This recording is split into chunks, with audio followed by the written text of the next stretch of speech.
Good evening అండి. విచ్చేసిన వాళ్ళందరికీ థ్యాంక్ యూ సో మచ్. ఈ ఈ సంవత్సరం ఇన్ని సినిమాలు ఇంత వరుసగా వస్తాయి అని నేను ఊహించలేదు. ఒకదాన్ని ప్రిపేర్ అయ్యి దాని నుంచి కోలుకునే లోపల ఇంకొకటి వస్తుంది, అది వస్తుంది అనే టైంలో అదే టైంలో ఇంకొకటి వస్తుంది. చాలా అన్ఎక్స్పెక్టెడ్గా నా ఇన్ని సంవత్సరాల కృషి ఇప్పుడు ఒకేసారి ఇలా ఫలితం చూపించడం అన్నది చాలా ఒక అదృష్టంతో కూడిన విషయమే. సో చెప్పు చెప్పు చెప్పు చెప్పు చెప్పు ఇంత తెలుగు అనేది సాహసమనే చెప్పు. ఏదో ఒకటి స్పెషల్ క్వాలిటీ ఉండాలి కదా. నాకు ఉండే ఒక స్పెషల్ క్వాలిటీ తెలుగులో మాట్లాడడం. అది తక్కువ మంది ఉన్నారు కాబట్టి దాంట్లో మనం స్టాండ్అవుట్ అవ్వచ్చు కాబట్టి నేను తీసేసుకుంటాను. కరెక్ట్. ఎస్. సో మా టీం గురించి అది ఆల్రెడీ అందరూ చెప్పారు కాబట్టి మా సినిమా గురించి బ్రీఫ్గా చెప్తాను. ఫస్ట్ అండ్ ఫార్మోస్ట్ దానికన్నా ముందు నేను పిలవగా ఆగు క్లైమాక్స్ ఏం చెప్పేకు. మొన్న ఇలాగే ఒక ఇంటర్వ్యూలో ఏంటంటే సినిమా గురించి చెప్పండి అంటే first scene, second scene, third scene వరుసగా చెప్పేసింది. తెలిసి ఫస్ట్ 4 సీన్లు చెప్పేసాని సీసీ లీక్స్, చార్నీ లీక్స్ అని చెప్పావు నువ్వు. సో ఈసారి ఓకే, ఫస్ట్ అయితే నేను గెస్ట్తో స్టార్ట్ చేస్తా. నా ఏంది నా ఇష్టం అది ఏంటి మా ఆంధ్రాలో అంతే ఊరుగా. సో పిలవగానే నాకు ఒక మెమరబుల్ సినిమా, ఒక మెమరబుల్ రోల్, ఎప్పటికీ ఒక చరిత్రలో నిలిచిపోయే ఒక సినిమాలో నన్ను భాగంగా చేర్చినందుకు సందీప్ థ్యాంక్ యూ. నా ప్రతి సినిమాకి నీ ఒక ఏదో ఒక విధంగా నీదో ప్రెజెన్స్ ఉంటుంది, అది నాకు చాలా special. And thank you for coming today. And మా సినిమాకి నువ్వు ఇచ్చిన ఫీడ్బ్యాక్ కానీ ఎవ్రీథింగ్ చాలా బాగా మాకు హెల్ప్ అయింది. నా కో యాక్టర్, నా ఫ్రెండ్, ఈరోజు మా guest Vishwak Sen thank you.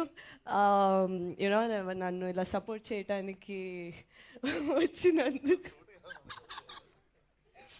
So నేను నా లైఫ్లో, నా కెరియర్లో నేను ఏమైనా సంపాదించుకున్నాను అంటే కొంతమంది ఆడియన్స్ ప్రేమ, ఇలాంటి ఒక special you know coworkers turned friends turned family.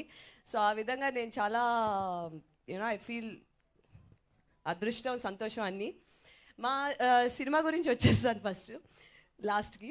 So ఏవం అనే సినిమా బేసిక్లీ నేను ఒక ఫీమేల్కి మంచి స్ట్రెంగ్త్ ఉన్న క్యారెక్టర్స్ చూసుకుంటున్నాను. ఒకసారి స్టోరీ అంతా మన చుట్టూ రివీల్ అయితే ఎలా ఉంటుంది అనే ఒక ఫీలింగ్ కూడా తెలుసుకుంటే బాగుంటుంది అనే టైంలోని ఈ స్టోరీ నవదీప్కి చెప్పినప్పుడు నవదీప్ ఈ కథ, ఈ క్యారెక్టర్ చాందినికి బాగా సెట్ అవుద్దేమో, బాగా ఆ క్యారెక్టర్ కొంచెం తనలాగే ఉంది అనేటప్పటికి ఆయన సినిమాలు అవి చూసి అబ్బే నాకేం అలా అనిపించట్లేదు అని, దాని తర్వాత సరే ఇదంతా కాదు అమ్మ ఇంటర్వ్యూలు చూద్దామని చెప్పి మన ఇంటర్వ్యూలు చూశారు.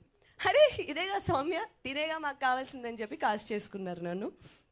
అండ్ ఈ సినిమాలు నేను కూడా ఫస్ట్ పోలీస్ క్యారెక్టర్ ఇది అది అంటే అబ్బా అసలు కన్ను పట్టుకుని మనం వస్తే అందరు గడగడలు ఆడిపోతే, కింద నుంచి ఒక ఎలివేషన్ షాట్, పైనుంచి ఒక ఎలివేషన్ షాట్, అసలు హీరో అయిపోవచ్చు అనుకుని వస్తే స్టార్టింగ్లో లేదమ్మా బాగా vulnerable character, sir sir sir అని తిరుగుతూ ఉంటావు, తర్వాత ఆరుకుంటుంది అన్నారు.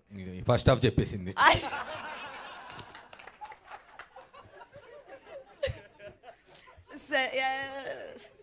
అయ్యో ఏం చెప్తున్నావు బయటకు వచ్చేస్తుంది. యాక్చువల్లీ అదేంటో కంట్రోల్ ఉండట్లేదు. ఈ మధ్య బాగా కంఫర్టబుల్ అయిపోయాను మీడియా ముందు, జనాల ముందు, స్టేజ్ల మీద. ముందు అసలు ఆ కంఫర్ట్ ఉండేది కాదు. సో ప్రిపేర్ ఇప్పుడు ఆ కంఫర్ట్ బాగా ఎక్కువైపోయింది. మరి వరుసగా వచ్చినప్పుడు అలాగే ఉంటుంది. సరే ఈ సినిమా తప్పకుండా పాయింట్స్ బాగుంటాయి మీకు.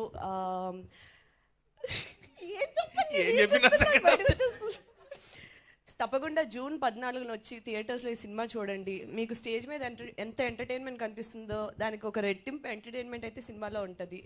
Okay, please do come watch ఏవం ఆన్ June 14. ప్రకాష్ గారు thank you so much for giving me this film.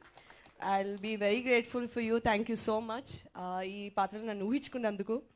And thank you so much Chandini. No problem. మీరు చెప్పాలనుకున్నదంతా టీజర్ ద్వారా, ట్రైలర్ ద్వారా